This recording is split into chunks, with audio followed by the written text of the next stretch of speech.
Hello guys, and welcome back to Divine Intervention 2, currently sitting at over $41,000 raised. We're in the third round. Hi-rez Brad has made it. The dream lives on. We're both really excited. Matt, I'm glad because Brad. I'm mad for Brad. Everybody raise your Brads in the chat as he goes up against another very difficult matchup, Team Suntouch. Now, Brad's bracket so far has been Anatoly, Lassus, and now Suntouch. Arguably the hardest bracket in the tournament. He has had a very difficult run, though Durgius would have gone Snoopy, Jerby, Pon. Very difficult. So Jerb also has a pretty hard one as well. Yeah, I mean, what was Jerb's first round match? Well, Jerb had Penguin of Death, but then Durgius and now Pon, that's pretty rough. Yeah, that's a hard round, too. Now, remember, of course, it's hard to tell who's actually the strongest teams. We're just sort of looking at the team names and determining it based off of that. So there are some really talented players. Yeah. Like Lydia has a pretty strong team as well, but they have fallen to Team Adapting. They're going to be going up against Team Trendkill. Jace Guitar has defeated Smitten, will be going up against Zalia, who expectedly defeated Shadowhue. Jerby defeats Durgius rather quickly. We'll go up against Pon over Funballer, which Kret actually had Funballer as the favorite to win this thing. So to see Pon get through, that's pretty crazy, but we're attributing a lot of that to Cirquet. Well, yeah, he just kind of killed everyone as Cirquet, but Funballer is an amazing player. He had Dazer on his team. We actually have been pulled into picks and bans, so let's check out what's happening in this game. We have? Once again, I have. Hey! So on the left, it is Team hi-rez Brad. It's not blue team, red team, guys. And on the right, it is Team Suntouch. There we go. All right. So, hi-rez Brad honestly has a pretty decent team. You've got Jake GFX, who is Cognitive's water boy. He is a member of the community, very generous towards a lot of streamers. Liberty George, who does casting for Tiermonster. Jordan MG, who is, I think, just a fan of Cognitive, but he's like he's got his Twitter all pimped out, and so he's like a noticed fan and stuff. I don't know who Cinebunny is, but he's been doing very well. And then the man, the myth, the legend, the Braderator, hi-rez Brad. Suntouch on the right side. I don't know a single person on this team. Dusty McBacon, Laced Artemis Daphne, I guess? Artemis Daphne? Yeah. Requirus. I've not heard of any of those four players. So Brad going into this has shown that his team of maybe ragtag second-tier players has done very well, beating both Team Anatoly and Team Lassus, showing he don't give no Fs about no Dignitas. Yeah, I mean, Dignitas just not able to beat Brad. They're mad because Brad. They are. Dusty McBacon on Team Suntouch is one of those names where I look at him like, oh, I should have thought of that one. Nope. I'm not on board with that. One. Do not agree with you. All right. So anyway, Nuwa is going to be first pick by Team Brad Suntouch. On the other side, getting Geb Artemis. So Sun has been playing a lot of Artemis, and let's talk about the theory behind that. Artemis can kill everybody. Right.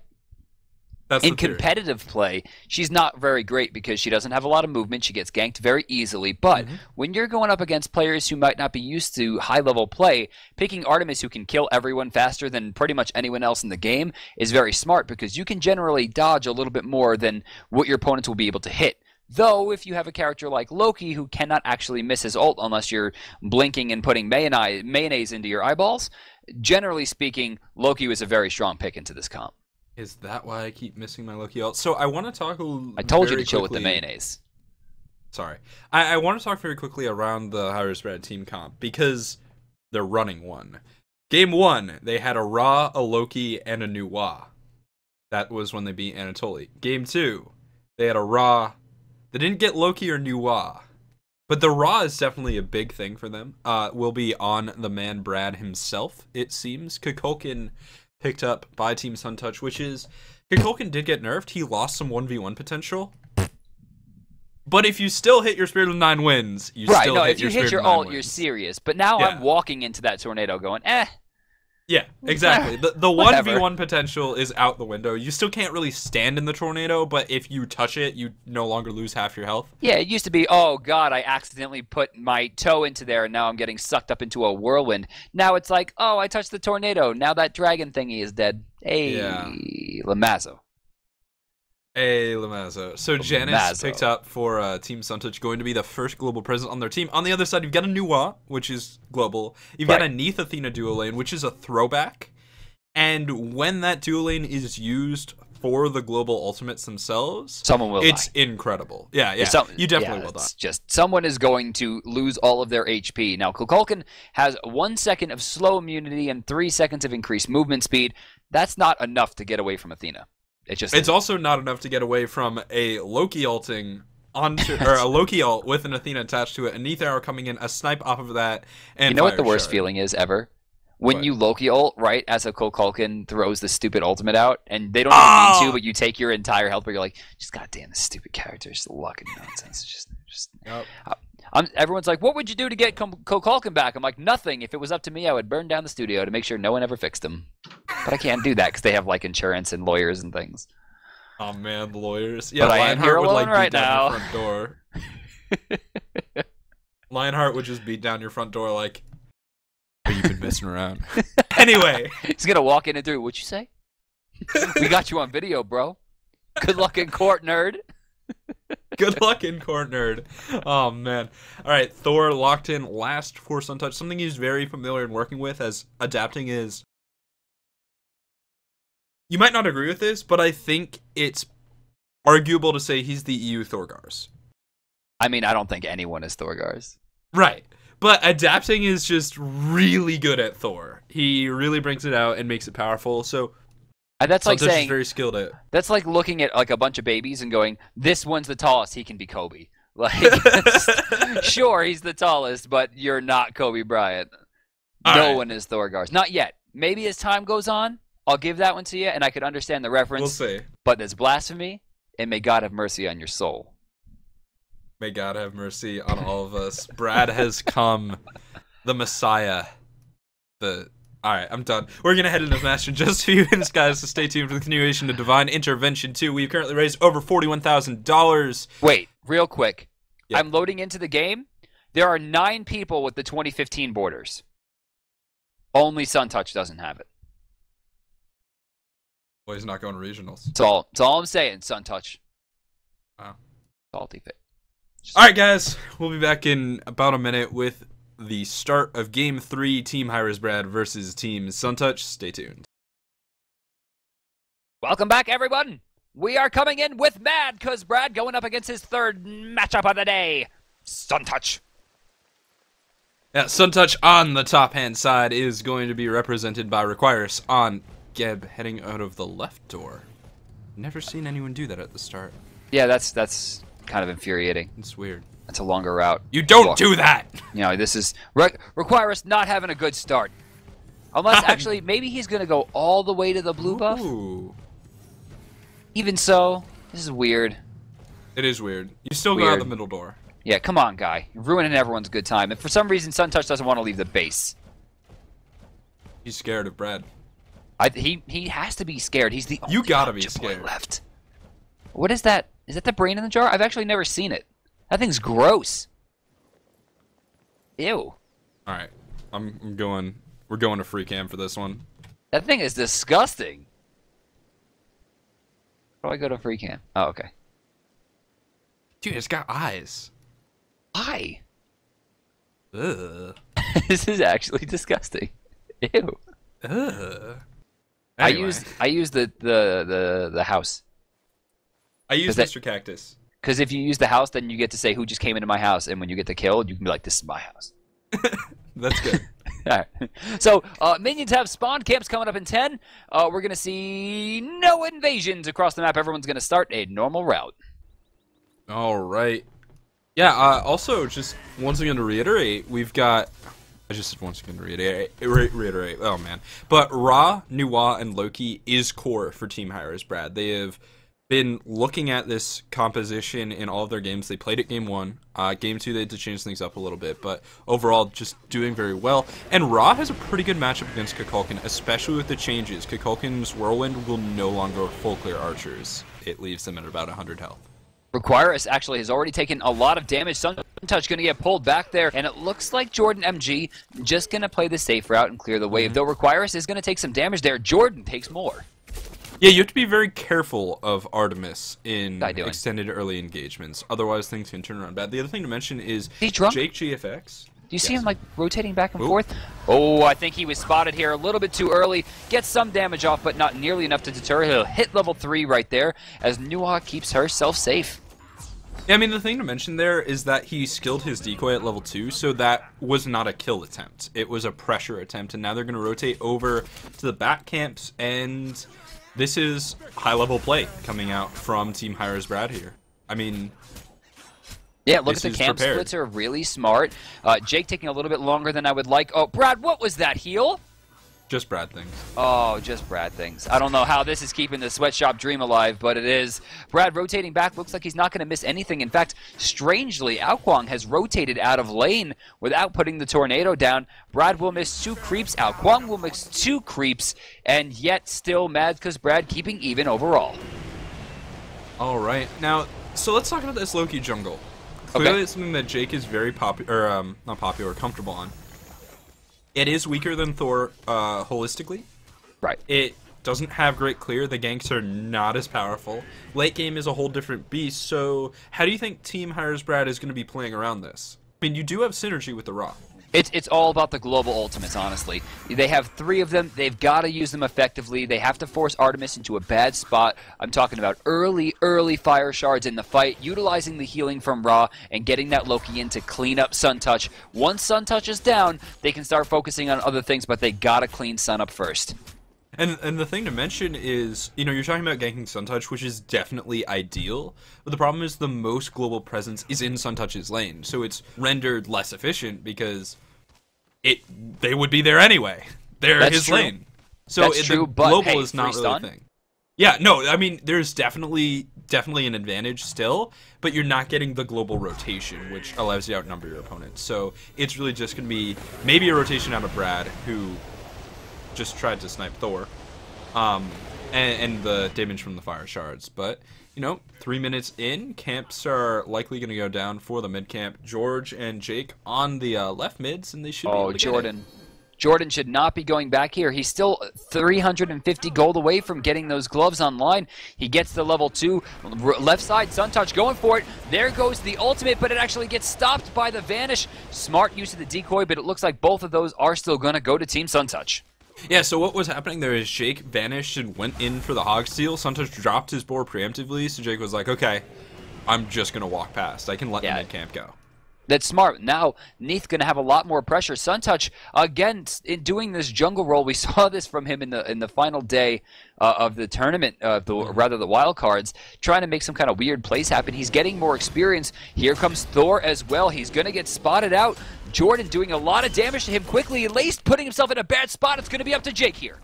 Yeah, nice Cataclysm to create some room. Liberty George in trouble. Fire Shards coming through. Jake does not find the Vanish, or the Assassinate, but he will find the kill. Nonetheless, Requires down to just 250. This Geb could be in trouble as well. Suntouch very low on health, but the root not going to connect. And it will be first blood. It will not be anything more, but nonetheless, Team hi-rez Brad has an early advantage and a significant one. 757 gold, and they're down 66 experience. Suntouch right now has not backed yet, keep that in mind, comparatively to Jordan, who did manage to get back.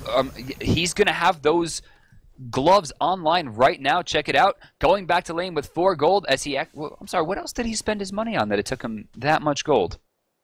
I guess he just barely got it. Yeah. Huh. Wow. Okay, so of course he just barely got it because you start with 1,500 and then it's 1,400 on top of that. Right, but he just backed before. I figured he would have had a little bit more gold than that.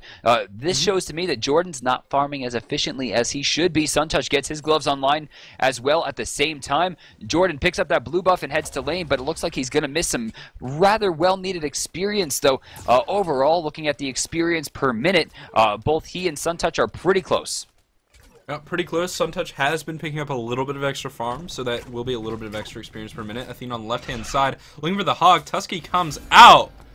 Who gets it? It's going to go to George. He gets the steal, but George is in trouble, charging the preemptive strike. Will try to Athena ult out. It was not worth it. Oh, wow. The final tick of that trap there actually winds up picking him up. Honestly, if he started that ultimate a little bit sooner, I think he tried to charge. You heard him try to charge up the jump a little bit sooner. If he just got out of there with the ult, that would have been a good steal. But giving that kill to Sun Touch is going to hurt. Dusty McBacon in trouble. Stunned out. Jake cannot quite find the kill. And it's going to be an escape with 64 health. So the auto attack's just not connecting. And this is one of the problems with Nuwa. Oh, fire stars. Never mind. That's a kill.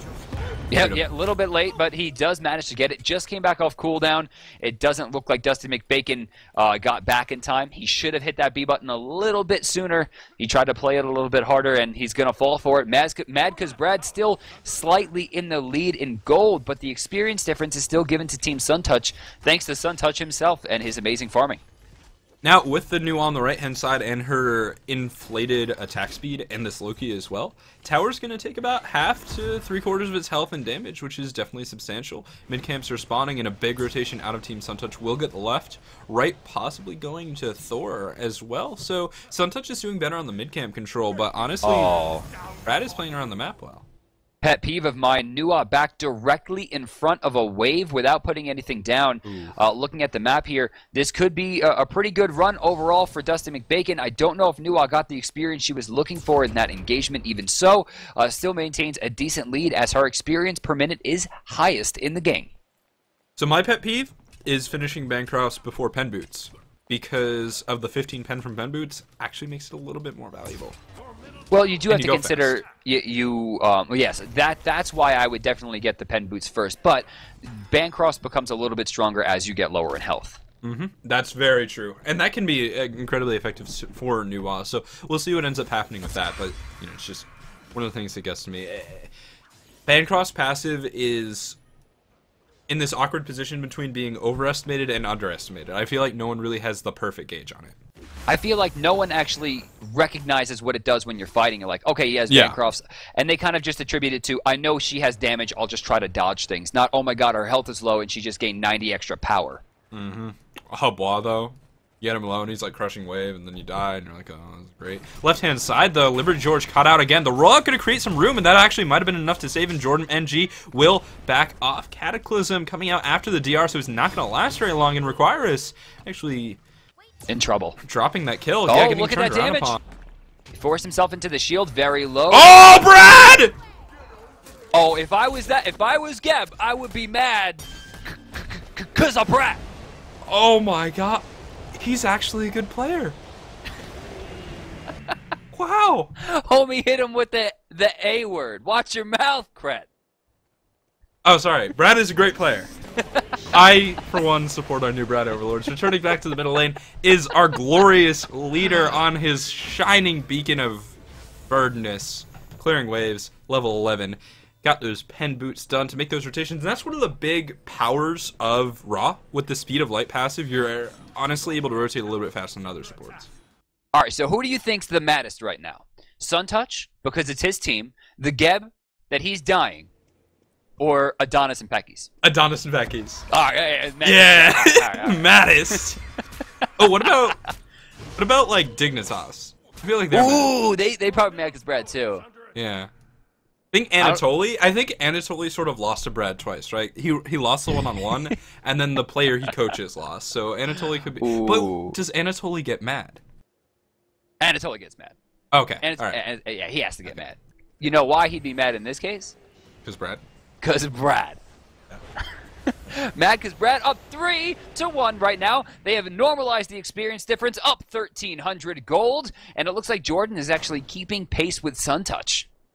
Yeah, now mid-camp on the left-hand side, Brad is here, does have his snipe available, but he's going to get flanked by Laced and taking a lot of damage. B's used?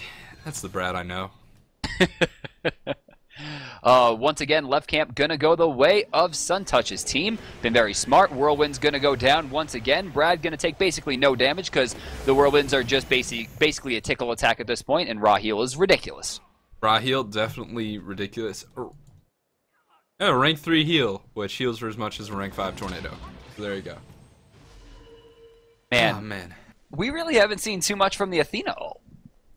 No, we haven't actually, but the invade pressure from Team Brad on the left-hand side has been pretty good. Like they've been playing their lane well, they just haven't been that global. And that's sort of interesting to me. So I feel like they should be ganking Yanis more. You know, every time I see Loki go over there, Janice just gets back to the base. Dusty McBacon's not having any of the Trickster's nonsense. Ooh, but speaking of the Trickster, Suntouch could be in trouble as Loki rotates over, backflip forward. That board is going to be used preemptively, but Jake can just... Oh, he assassinates in. The Goomba Stomp will not connect thanks to body blocks and a great trap in the jungle. Suntouch in... He's still in trouble. Preemptive strike and the taunt. He's probably going to die here, but he should have died a lot sooner, and without all that pressure, Loki went in way too soon with the Athena ult on top. Here comes Lace. Double stun. Double tap. Not going to hit. He teleported too soon. Jake's going to be able to escape that one. And another free wave going the way of Jordan as the blue creeps go into the tower. Requirus will be forced out. They have potential to gank mid. They even have potential to gank the Gold Fury, but it looks like they're just going to play it safe, go for the speed buff, and continue the farm route. Yeah, one of the biggest advantages of Loki in this jungle role where you're able to roam a little bit more is the early Gold Fury pressure. Because of his backstab passive, you just do 20% more damage to the Gold Fury. With a Heartseeker as well, Jake is really a big objective threat on this map. Thor in the jungle. How many Thor ultimates have we seen connect? One? Two? Maybe not enough. One. Yeah, maybe one. I haven't seen anything really turn the fight either. Another double tap potential missed once again. Lace not having great amount of success here. Brad standing inside, trying to slow down the tornado, but that's not how wind works. And will be able to probably heal himself up. He's trying to fly. Oh, he's trying to fly. Yeah, he's a bird. Oh, okay. Because wind. Yeah. Huh. Anyway. On the left-hand side of the map, your boy Jake GFX with 50 Heartseeker stacks just finishing up. Oh, where's Suntouch going? Is he trying to back with full health? No, he's being sneaky.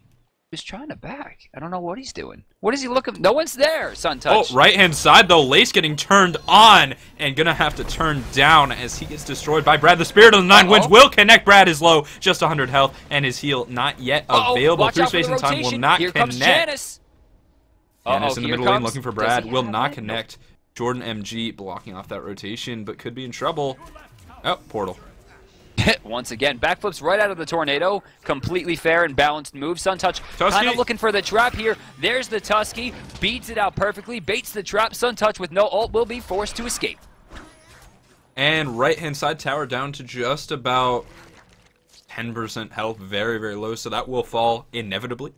Nuwa still has pretty good split push potential. She doesn't have solo backdoor potential, which was silly. But having on-demand creeps is kind of a cool mechanic. On the left-hand side, Jake is low, will be forced out. Liberty George here. That's just going to be a disengage as Team Brad is returning to the fray. And their fearless leader is returning to the middle lane. Once again, it looks like that left camp did go to Team Suntouch. Despite the fact that they had two members there on Mad, because Brad, it just wasn't enough. Requirus has been master of that camp. Yeah, mid-camp control in general has been Team Suntouch's biggest focus and saving grace, I want to say, because that's sort of the only place they're winning. Brad is controlling the map in every lane. Their gank pressure has been superior despite having a lower priority jungler, and I gotta say, it's just Jake on this Loki is killing it. He's doing a great job. His rotations have been strong. He's still doing a good job in the farm department, way ahead of the Thor. In terms of gold, also doing very well. In fact, gold per minute, he is second highest in the game. Yeah, and yeah, I mean, compared to his solo laner, that's really good as well. Just well, don't forget, overall. That's a solo laner who can put an assist onto any person on the map when she feels like it. Very true. That's so. And looking at gold per minute overall, I mean, obviously Team Brad is winning, but they've allocated their farm very evenly across their entire team. Now Brad in the middle lane in a whirlwind. He's going to face a Spirit of the Nine Winds. Will it connect? Just barely. Yes, yeah, they got him pretty smartly there. Lace accidentally body blocking the shot. They're going to be able to pick that one up. Right lane once again forcing Janice away. They're going to be able to answer with the tier 1, but the issue is the rotation to solo was too strong, and now 4 members group up to Team Suntouch trying to equal this one out. If they're going to get this Gold Fury, it's going to do a great job to put them back. Oh, Athena, though, gets the taunt. Oh, my God. We'll be able to get the stun. Team Brad is able to do it. Liberty George has... Brad, dude. Did Kishimoto write this game? Because Brad actually has plot armor. My man can't lose. You really can't. Everything is going Brad's way. How did that happen? Dash in, gets the taunt, stun lands from Tusky, but Tusky's stun duration is lower than the taunt, so the taunt onto all 5 members. In the middle lane, though, Daphne, nice Aegis. It is a rank 3 and will mitigate everything. So good active itemization there and a lack of respect from Team Brad on that active. Adonis in the chat, please no. Brad is just winning everything. Brad is so godlike. Oh my god. Wow. I don't understand. This is so awesome. I think Brad is going to be at Worlds. They should have the world champions play against this team, and I guarantee you they will lose. It's already been written. Brad's team somehow maintains their lead and increases it up to 3,700 gold. Experience difference only slightly ahead at about 1,000, but the gold per minute is massively in favor, and most of it is on Loki and Nua, the 2 characters on this team you don't want to see get ahead. Yeah, I mean, and honestly, the Neath and the Ra not doing too bad. Liberty George blocked in. Will turn around a little bit, but here comes Suntouch with a flank. He's been rotating a lot. Okay, and Thor's George, going up as well. Well, George has full DR stacks right here, so it's really on the wall, able to dash out, coming back down. Jake's in the area, but he doesn't want to start this fight. Great disengage from Team Brad. The Searing Pain will not connect either, but that's fine. And that was just sort of bad CC chaining. I like the way that they're playing this, man. They have just taken objectives. They've been good about their farm. It's very smart. Yeah, very much so. I mean, even when people get picked, they respond well to those rotations, their counter rotations. This is overall really solid play. Like, this could have been a Challenger Cup team and done well. Really? I wonder how Brad would do without the Ra, though. Let's not go there. Okay, so we're not trying to theory craft why Brad is winning this mid lane every time. Because he's Brad. All right. This is Brad. Well, 3,500 people are now bearing witness to the glory that is Brad, not only defeating Anatoly, not only defeating Lassus on his trip to quarters, but is now actually beating Team Suntouch. Oh, mid lane. GFX misses the ult. Here comes the more damage. 3 ultimates will be used, still not dead. Daphne might have a chance to escape here as he turns the 9 winds back in the other direction. He could be in trouble. George taking a lot of damage. Laced in there. Nope, Fireshard's going to clean it up. The 4th ult's going to do it. The 4th ult's going to do it. Liberty George, can he stay alive? Suntouch is in the mix and will be able to find a kill. Lexel using his Aegis. Suntouch has the pig on his side and is trying to burst down Brad. And Brad will go down to a final crit. Jake forced to back out. Nua is here, has the minions at her disposal. Jake with the Aegis should be able to back off. But no, Thor coming through, taking him down with Berserk Barrage in the middle lane. Neath has potential to flank here, but not going to go for it. Just going to play a little bit safe. Nice turnaround from Team Suntouch. Great rotations. And it's really just on the back of Suntouch repeatedly dropping his lane. He is giving up an obligation. Right there, to me, that was the fact that they wasted 4 ultimates trying to kill the weakest character on the team. Plain and simple. Kukulkan is by far the lowest tier character currently in this game, and they spent 4 ults trying to chase down a dragon through his Aegis. It's just not worth it. Right there, they pay for it big time. Suntouch gets out of the Require Us with a great ultimate. With the Geb Shield, would have stopped any pressure to Suntouch and rebaited and returned around anything they could have done there. Brad's team maybe not in a ton of trouble here, but they did lose their experience lead, but they still maintain 2,800 gold ahead. Right, and you can see a lot of itemization specifically focused against Team Brad. There are 4 Aegis amulets and a shell on Team Suntouch. So they've got the damage reduction stack, 20% and 15%, which stacks linear with no diminishing returns. And they've got the ability to immune Fire Shards, Neath Ultimate, Loki Ultimate, everything. So, real quick, the dreams and the hopes rely here on Brad because Pon has now been eliminated by Team Jerby. If Brad makes it through this round, he will officially be the highest placing member of the sweatshop. All right. Expectedly. Expected. Well, Pon though. Expectedly over everyone but Pon. I can't hear you. You're whispering too much. Alright, DM is whispering something. Let's keep it going. On the right-hand side, a lot of pressure coming out, and that tower not quite going to fall, but it will soon. Team Brad lost a little bit of their control with that last play. They are now behind in experience, though ahead in gold, and that experience lead is Really on the supports, it's Liberty George down 3 levels. Artemis still slightly, I mean very slightly behind Neath, so Jordan doing a great job of keeping his lead alive. The Gold Fury has once again been started here. The Tornadoes are down, the rotation's through. It looks like we're going to see a 3 versus 3, which will be, not reset. They're keeping this one going. In fact, I'm very surprised that reset. Rod did not keep the dream alive there. Ra not keeping the dream alive. Rotation coming in from Loki here as Thor is lurking in the jungle as well. Gold Fury repulled this time. Remember, there is no Blink Cataclysm, sorry, so he has to engage the old-fashioned way. And actually, Loki ulting in onto the Kukulkan. There's the Cataclysm as Spirit of the Nine Winds should be coming through rather soon. It will connect onto George, who's very low, and will get taken down. Now the question is, who will get the Gold Fury? It looks like it will go to Team Suntouch. Fire Shard's coming through, going to find a kill onto Requires as Jordan MG is forced out by Suntouch. Nuwa rotating in from the Soul Lane, but the Portal completely bodying her minions. Nuwa was just too late to the party there. Cinnabody needed to be quicker. Lace not really finding the damage. In fact, putting himself in a rather precarious situation.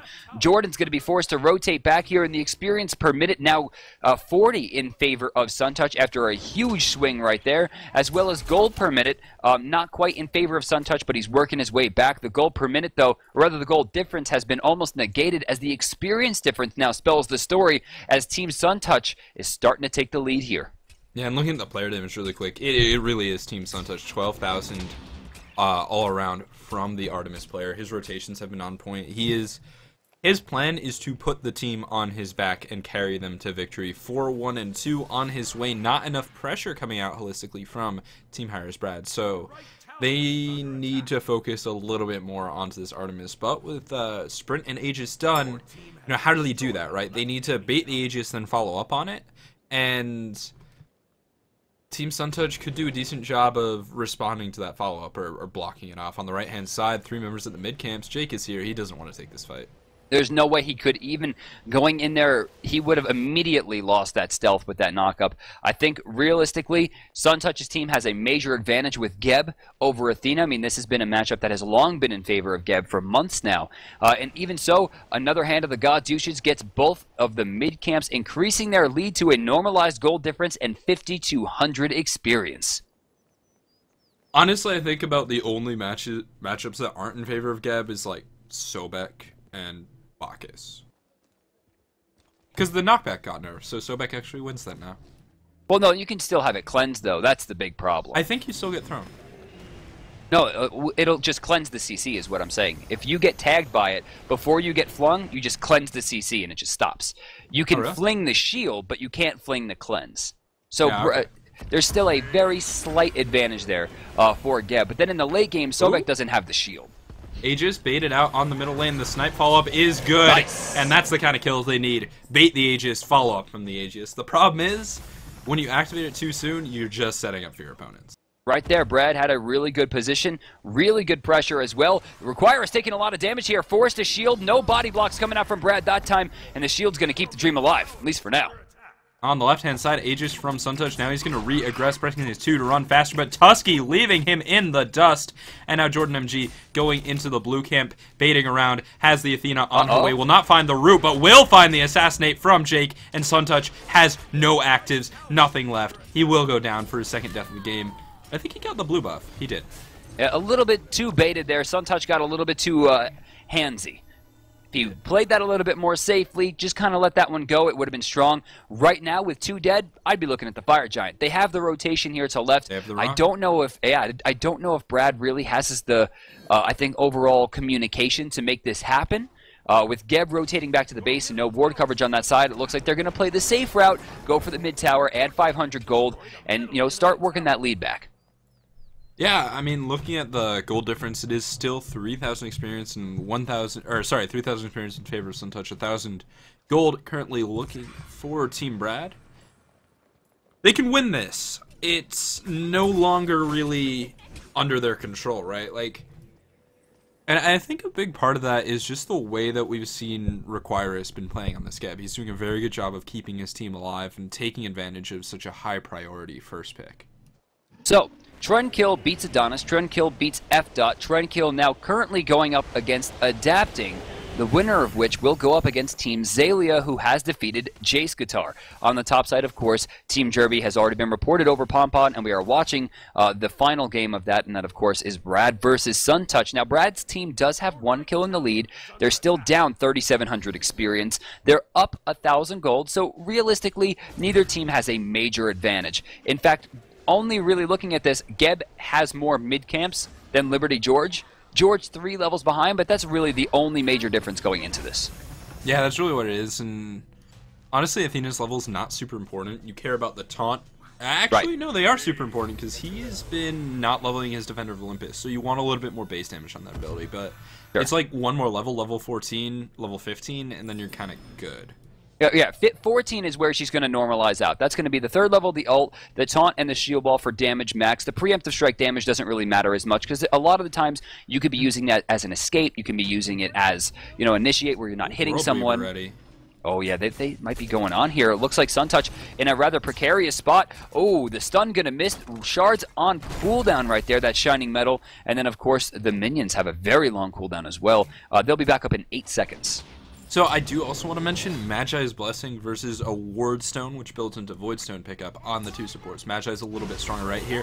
Taunt and 3-man taunt. There's the minions. Shining Metal follow-up. Searing Pain coming through. Dusty McBacon is in a lot of trouble and will be trying to reposition. Fire Shards will connect. Aegis not doing enough just yet as Liberty George is going into his ultimate and will be able to keep a member of his team alive. But with only 38 health, we'll have to back out. Jake going for the Kukulkan, but he can't quite find the hits. He needs to get the kill. It's a 1-for-0, and Brad's the only member of his team just staying forward.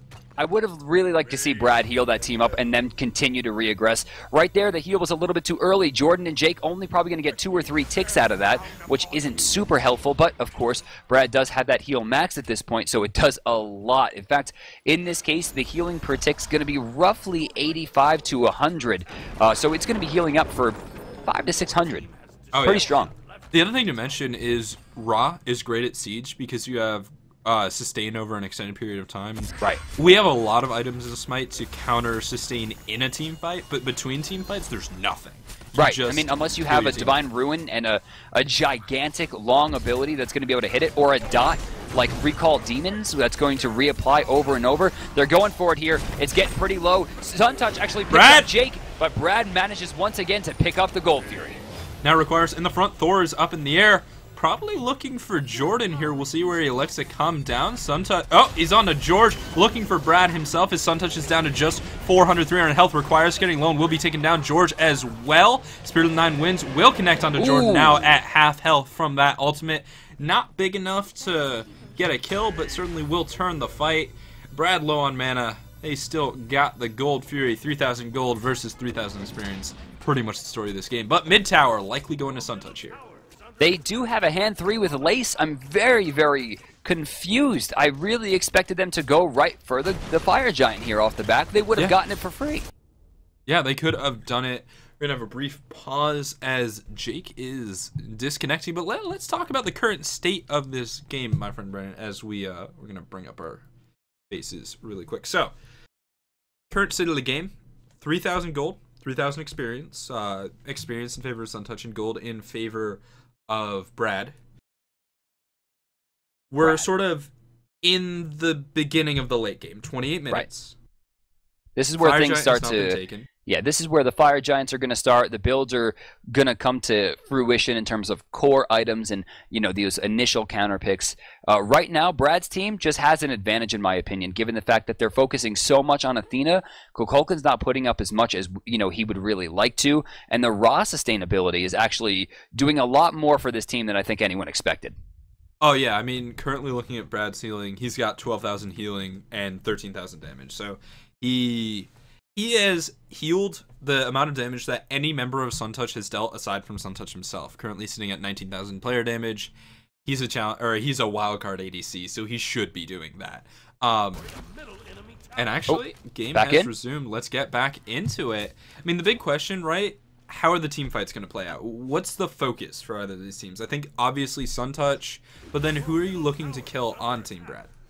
Realistically, I think everyone is really pulling their weight. Cinnabunny kind of not in position a lot. We're seeing her miss a lot of stuns. Sure. We're not seeing the fogs being used effectively. And I think Team Brad should use that to their advantage. Tell Cinnabunny to slow her roll, calm himself down, make sure that whenever we see Cinna put himself in a bad position to just bait out, use beads, and run away, they're going to chase down the Nuwa because they're scared. But at this point in the game, Cinnabunny's damage has been a lot of just like random shots from the side, and they should be going for more of that.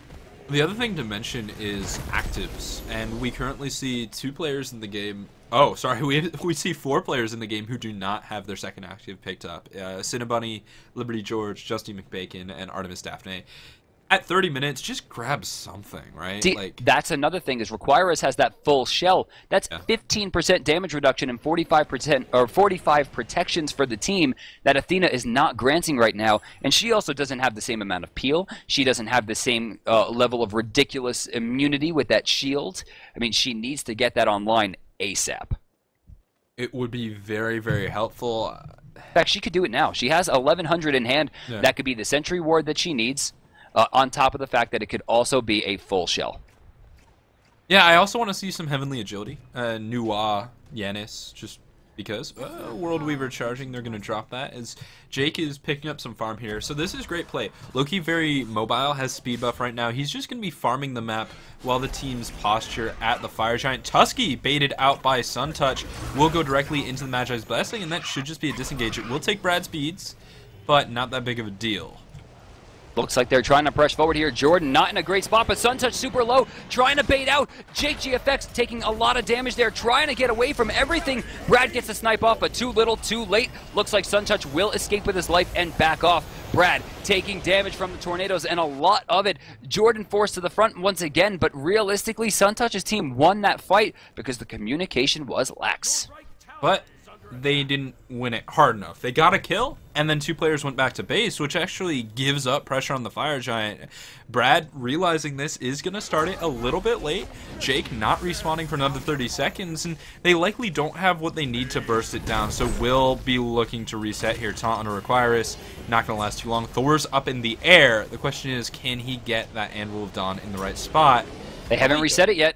Oh, George, that's good. In a real bad spot. That should be a clean. Oh, he should have turned to it. It was just barely getting into range. It was at 24% right as he went for the taunt there. He should have just gone for it, and now Team Suntouch has just completely taken control here.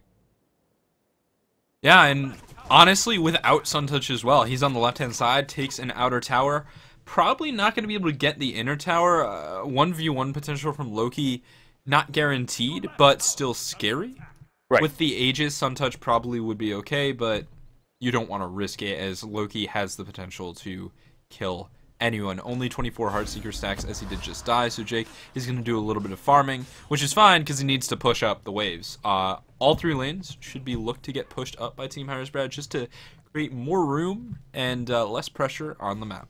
Yeah, they need to alleviate the pressure onto the tier 2 towers. If they can hold out long enough, losing one or two of them isn't going to be that big of a deal. The goal difference at this point isn't huge. In fact, the only difference that we're really seeing is Jake GFX is 1 level behind and Liberty George is 4 levels behind. But again, it's Athena, not a huge deal. But wait, didn't we talk about her being level 13 a long time ago?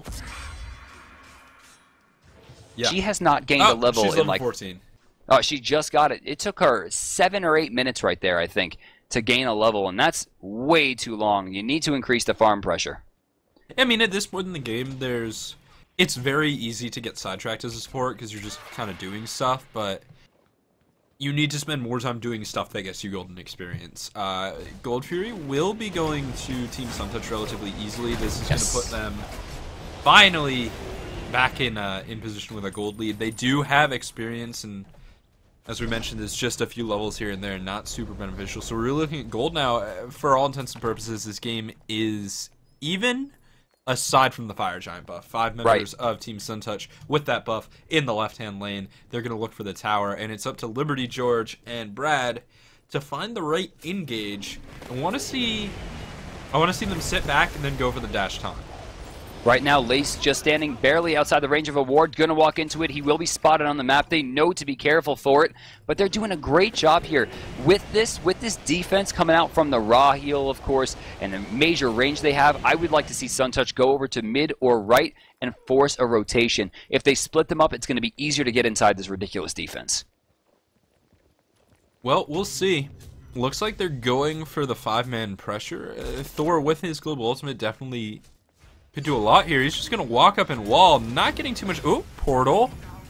But it's just going to do some damage, not too much follow-up. The heal from Brad not in the best position either, as no one's really going to be able to take advantage of that. And it's just the waiting game. Fire Giant will only last for another minute. That's right. They need to be very, very aggressive here, and they're not taking advantage of the characters that they have. Geb should be just putting the shield on and diving into this, letting Suntouch get in. But I'm looking at Jake GFX here, using that decoy just to block the damage from Artemis. He's done it 2 times now. It's such an incredible use of your kit. I mean, that is very high-level play. With the minions and that decoy, they've got a lot of options to do that as well. Granted, Artemis will carve through minions very quickly and even lifesteal off of them, but this tower is staying alive longer than it should. Now Thor going up 25 seconds on the Fire Giant. Suntouch currently tanking it as Tusky comes out. A Cataclysm connecting onto Jake, and he will fall as Thor comes through as well. Nice Aegis. Jake gonna stay alive for now. Ooh. It looks like he's able to assassinate out Neath very low as well. Disengaging entirely is Team Brad. They gave up a single inner tower and a Gold Fury after losing Fire Giant, and that is just fine. 7 seconds. It looks like they might lose the second tier 2 as the rotation's going to be big here. The Fire Giant will not make a huge play, but they're going to go for it. Yes, it looks like 1,500 more gold will be active as well. But still, losing 2 tier 2s and a Gold Fury to a Fire Giant buff, that's definitely a kind of a dream, honestly. Oh, Yanis a little bit too far forward as well. Yeah. Never mind, he's Yanis. Yeah. He's fine. Portals. Fair. That's totally fair. Red buff, though. So at this point in the game, and we'll see who it goes to. Probably going to go to Brad. All right, so 330 magic power kicks him up to 408. So it's giving him 78 magic power at this point. Red buff is better in terms of damage than Fire Giant itself. Fire Giant provides 70 magic power. Red buff providing 78 is a very important objective on the map, and you want to have that up when you're fighting. So it's also important to note what happens with the red buff on the left-hand side, especially for a character like Kukulkan, who is currently sitting 456 magic power. Which is a lot. But with that, he still is going to need to hit the Zephyr. He's going to have to hit the Spirit of the Nine Winds. The Whirlwind still, at this point, don't do enough damage.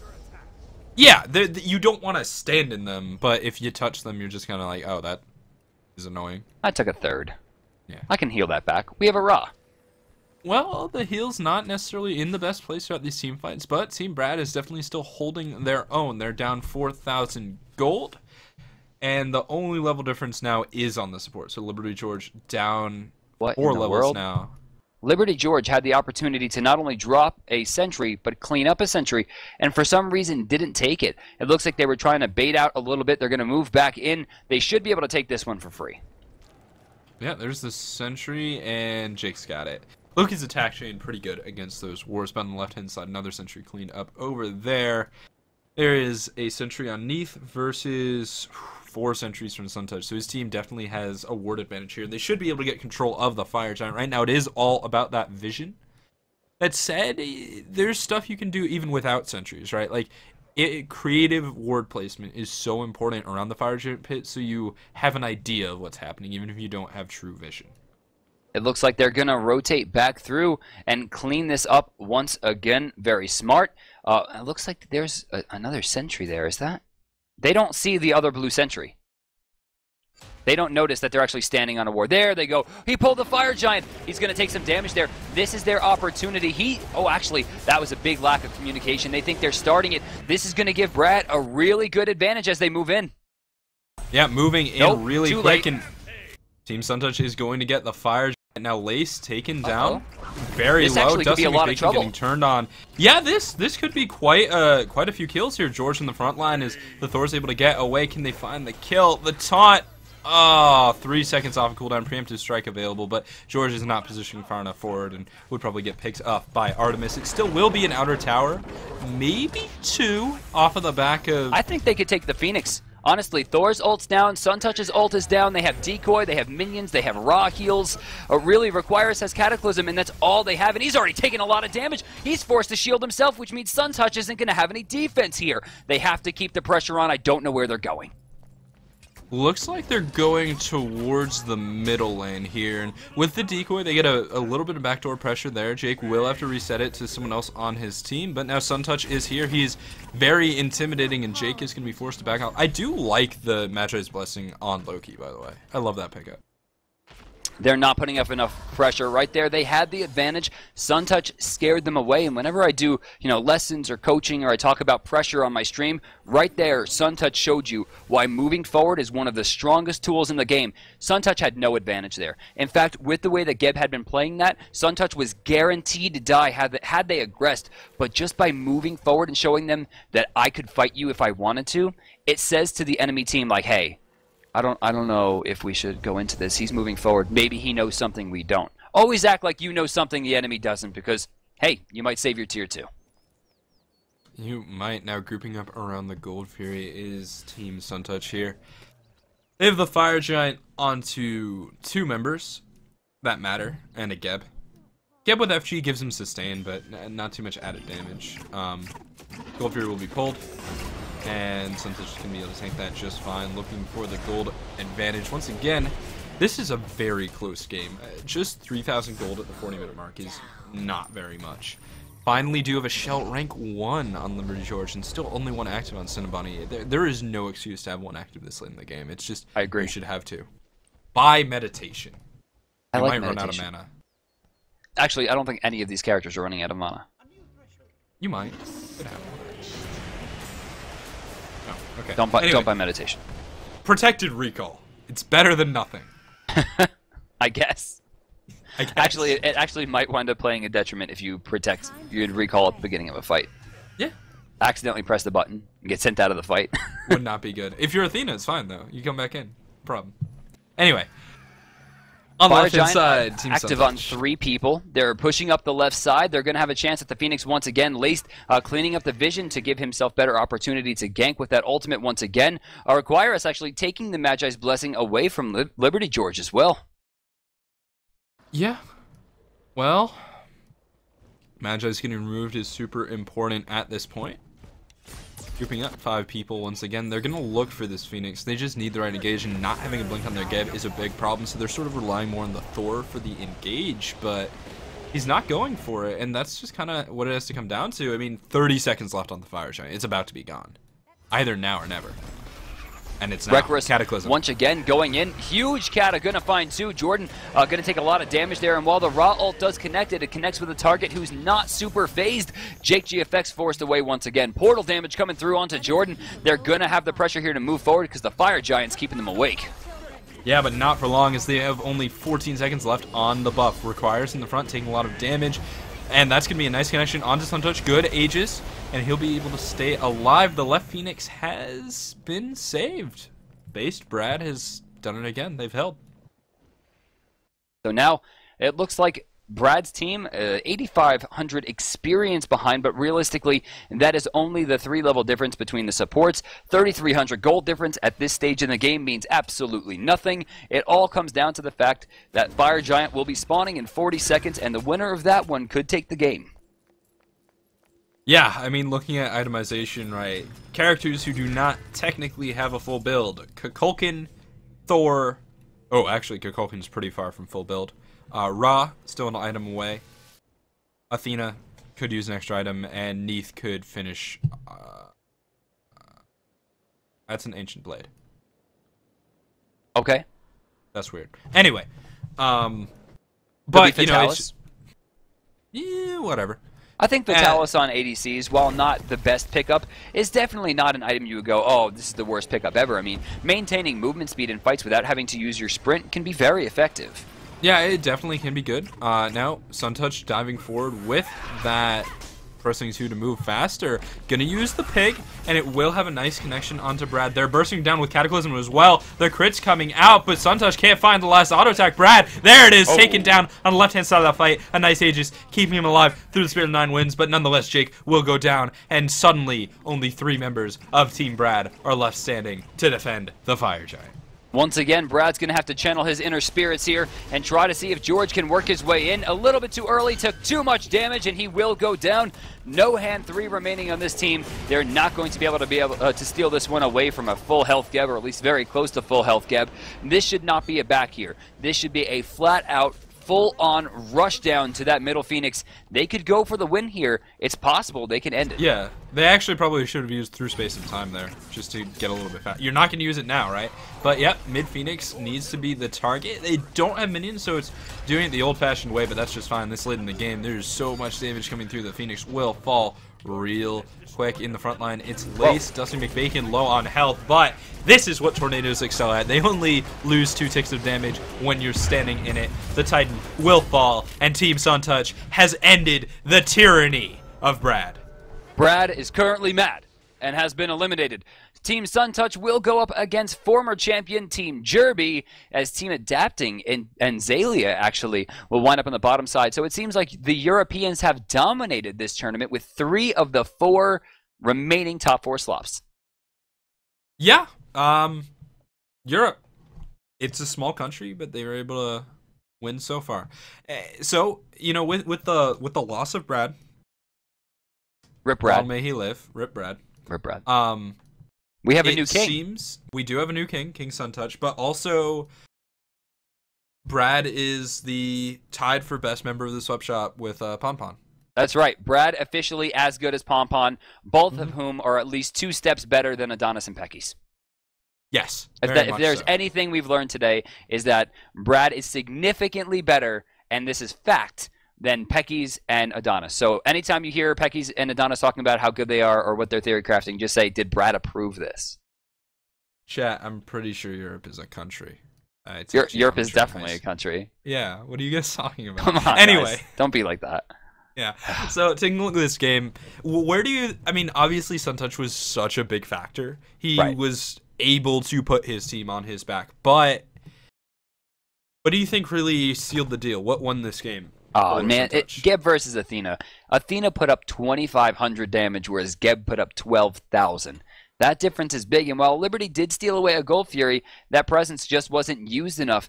That and Cinnabunny, while she did put up the highest damage on the team, I felt didn't have enough presence for Nuwa. The Fire Shards were late in the fights. The Fog wasn't used effectively for Loki to try to like really trick people. I feel there was a lot of potential they kind of wasted. But Jordan didn't die? He didn't die. But he only put up 20,000 less damage than Suntouch. 2 deaths versus 20k. Jordan played great, but Suntouch still carried. Yeah, I mean that's sort of the struggle with Neith. She's safe, but you have to play more aggressive and then take advantage of your safety to do as much damage as a character like Artemis. Either way, though, Brad played well. They played valiantly, but they were not valiant enough to take down the Sun Boys. Probably a new Potato Boys roster coming out of this one.